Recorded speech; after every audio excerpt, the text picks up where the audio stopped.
Boa tarde, turma. Vamos para a nossa aula de história, tá?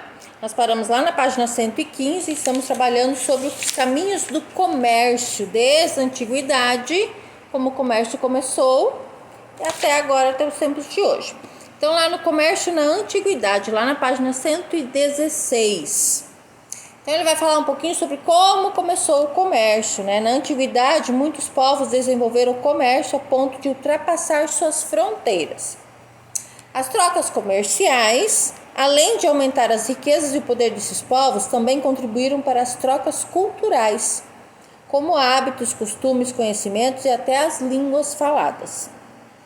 Então, os vários povos fizeram diversos tipos de comércios, né? E além da troca de materiais, objetos, né? Com o tempo de moeda, também a gente teve a troca de costumes, tá? Esses comércios, né? Essa parte desse comércio, ele começou a ser feito através das terras, né? Então, entre vizinhos, entre comunidades, até o ser humano começar a dominar as rotas comerciais por terra e por mar. Então ele fala lá assim, ó, os povos mesopotâmicos, fenícios e egípcios foram os primeiros a dominar rotas e caminhos por mares e terras. Esses comerciantes atravessavam continentes em busca de produtos para atender não só interesses comerciais, como também obter mercadorias consideradas exóticas, para atender reis, rainhas e outros nobres. Além disso, depois de seu retorno, faziam relatos das paisagens e realidades muito diferentes das que conheciam, ok? Aí as palavras e o texto, respondendo aí o sinônimo do que é exótico. Já os produtos comercializados variavam entre gêneros agrícolas, joias, cerâmicas, tecidos, móveis, esculturas e as chamadas especiarias. Então, na Índia, eles iam buscar as especiarias, cravo, canela, tá? Aquilo, né, que eram ervas, temperos diferenciados, usados tanto na culinária quanto na fabricação de remédios, óleos aromatizantes, perfumes e etc. Então vamos trabalhar agora cada um dos povos. Então os povos mesopotâmicos e os caminhos do comércio pela terra. Então como que começou este comércio através dos povos mesopotâmicos? Os povos mesopotâmicos foram os primeiros a desenvolver um comércio terrestre, que ultrapassava os limites dos seus territórios. Os comerciantes da região da Mesopotâmia se organizavam em grupos de mercadores que viajavam muito. Eles viajavam juntos, montados em camelos ou cavalos, agrupados em caravanas. Então, às vezes a gente vê aqueles filmes lá do deserto, né? Aquelas caravanas de camelos, né? De cavalos, etc. Eles já faziam o comércio daquela forma. Os caminhos percorridos eram cheios de obstáculos e perigos, como desfiladeiros, subidas e descidas de montanhas e desertos, por causa do longo tempo das viagens e das grandes distâncias percorridas. Esses mercadores eram chamados de comerciantes nômades, quer dizer, nômades, que não ficavam num lugar só. Então, os comerciantes, hoje a gente estabelece um comércio, uma loja para vender alguma coisa. Tá? Então, fora os comerciantes que trabalham na rua, né, os ambulantes, né, os camelôs, então os comerciantes hoje eles estabelecem um comércio. Naquele tempo eles eram nômades, eles viajavam levando a mercadoria até as pessoas.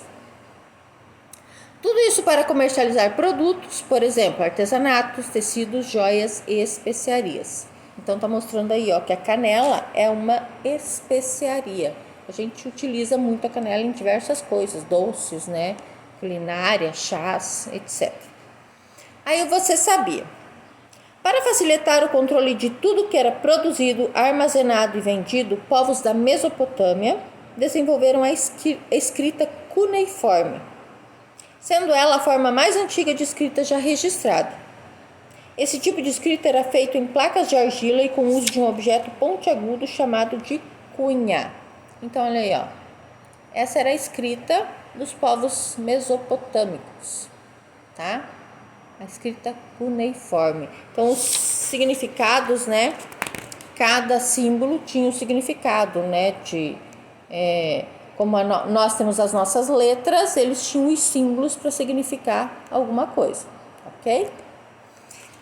Lá na página 118, os egípcios.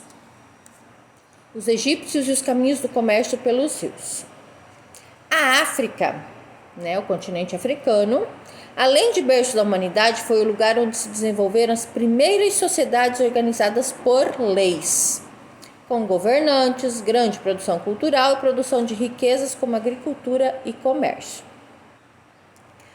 Dentre essas sociedades está a do Egito Antigo, localizado ao norte do continente africano.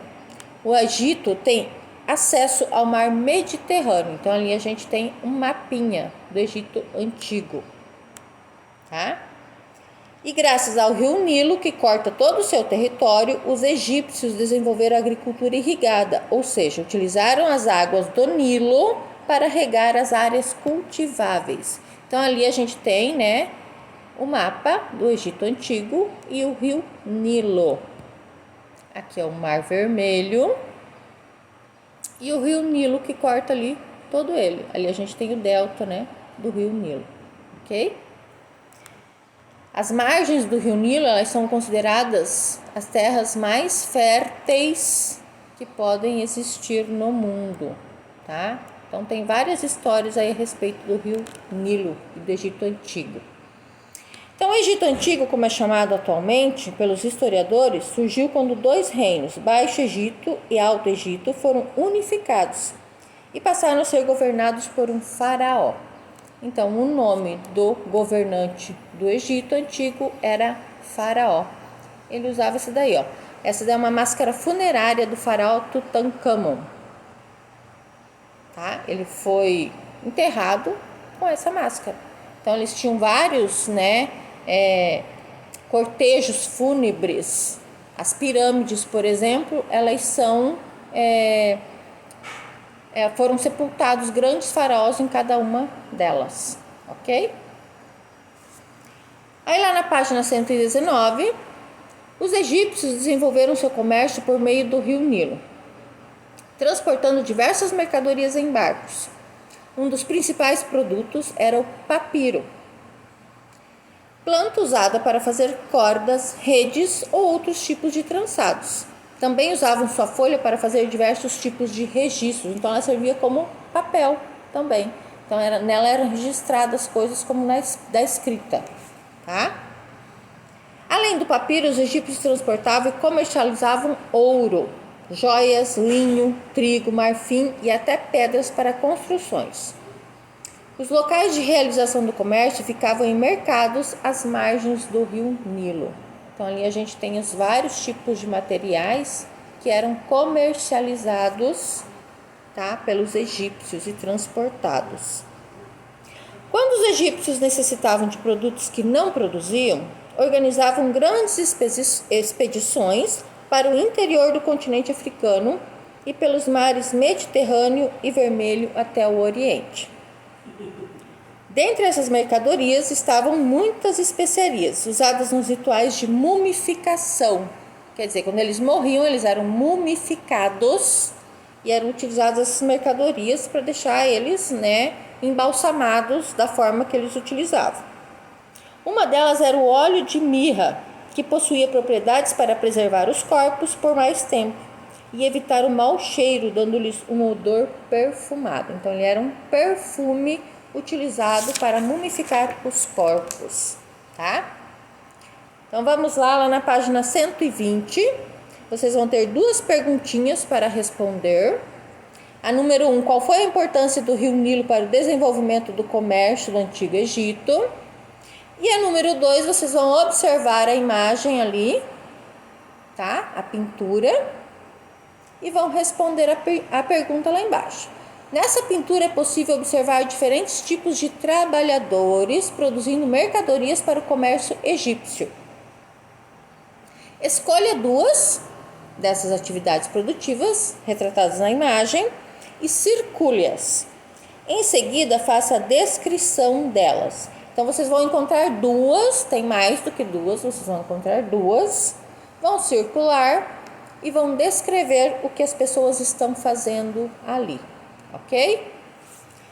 Lá na interação, na página 121. Observe a imagem e leia o texto. A imagem é de um espelho de bronze antigo. Ele é egípcio, ele está datado em 1458 a.C. Então, ele é bem antigo. Vocês vão pesquisar e ler o texto para responder a questãozinha lá.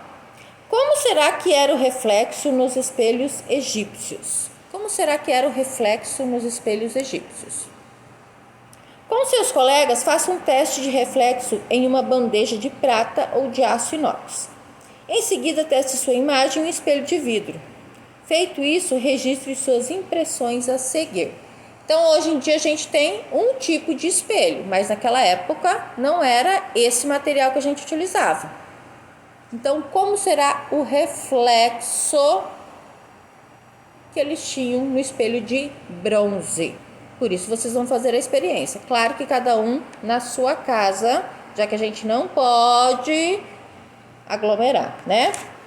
Lá embaixo a gente tem uma dica de livro, o Antigo Egito, tá? Não quero saber mais. Como sempre, tem alguma dica lá de livro ou de filme. Ok? Aí os outros, né, grandes comerciantes, lá na página 122, que foram os fenícios. Aí sim eles começaram a abrir caminho pelas rotas marítimas, tá? Então eles foram os primeiros povos a dominar o comércio marítimo. Eles começaram esse comércio há cerca de 5.000 anos atrás, na região que atualmente corresponde ao Líbano e uma parte da Síria. A gente tem um mapinha ali, ó, de como eles começaram esse comércio através dos mares, tá? Essa região era composta por uma estreita faixa de terra que dava acesso ao mar Mediterrâneo. E em outro lado havia uma extensão região de montanhas que dificultava a expansão do território e da agricultura. Então eles tinham que buscar uma rota para fazer o comércio, por isso eles começaram o comércio marítimo. Além do mais, essas características geográficas pouco favoreciam a prática da agricultura. Por essa razão, os fenícios investiram na construção de portos e no comércio marítimo. Dessa forma, buscavam por meio do acesso ao mar produtos de outras regiões, ao mesmo tempo que vendiam aquilo que produziam. Então foi uma forma de aumentar o comércio e uma forma de subsistência, já que eles não conseguiam ter uma agricultura boa devido ao de um lado ser o mar e do outro ser uma região montanhosa. Com o desenvolvimento do comércio marítimo, os fenícios chegaram a controlar o mar Mediterrâneo, localizado entre a Europa, a África e a Ásia. Então era um ponto estratégico aí que os fenícios conseguiram controlar com o comércio marítimo. Em florestas próximas às montanhas, os fenícios extraíam a madeira para a construção de grandes embarcações, chamadas de galés. Então o nome dos navios eram galés. Nessa época, essas embarcações também eram usadas por gregos e romanos. Nelas, muitas mercadorias eram transportadas, tanto no convés quanto no interior do casco. Então, foram as primeiras construções lá, os primeiros barcos, navios, eles eram chamados de galés. Tá? Ali a gente tem uma imagenzinha, galé, um tipo de embarcação fenícia, tá? Então, tem uma imagem de como seria a vela, né? Eles utilizavam a navegação à vela, não existiam barcos a vapor, nem a motor. E o modo de se localizar era através, depois mais para frente com a bússola, mas normalmente através das características geográficas do litoral, posicionamento das estrelas, do sol, da lua, tá? Então eles se baseavam dessa forma para poder se localizar.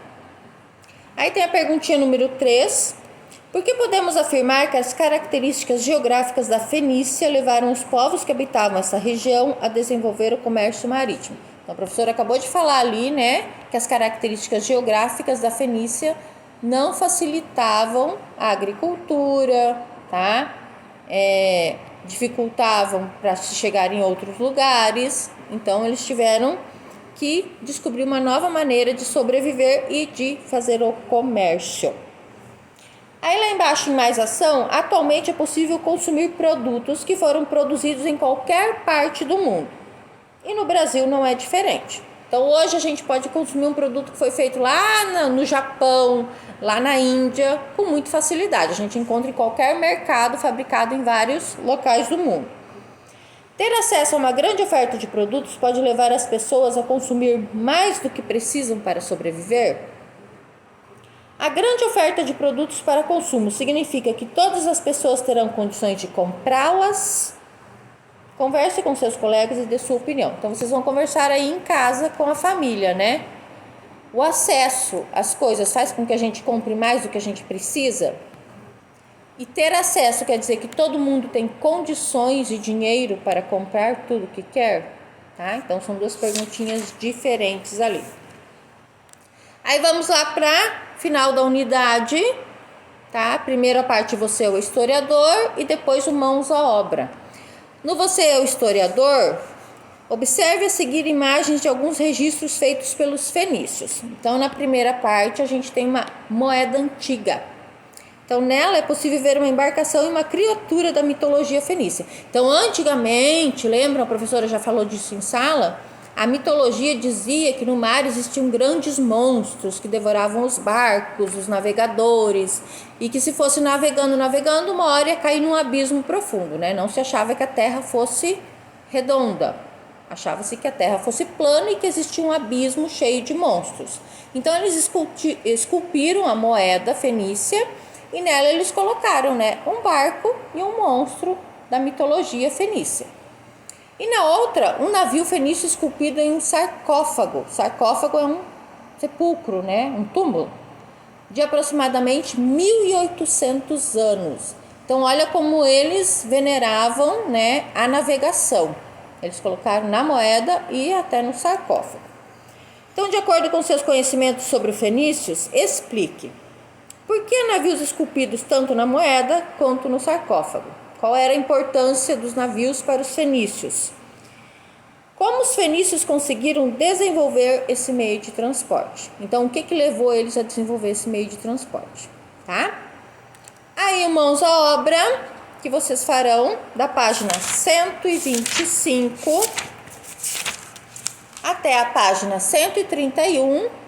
Como sempre, o mãos à obra é a finalização da unidade. Então, aqui que eu vou colocar tudo que eu aprendi nessa unidade, vou revisar os exercícios, tá? Pra gente ir lá para começar a unidade 6 da apostila. Então, vamos finalizar aqui a unidade 5, realizando as atividades de mãos à obra e vendo lá no que eu aprendi o resuminho dessa unidade, ok?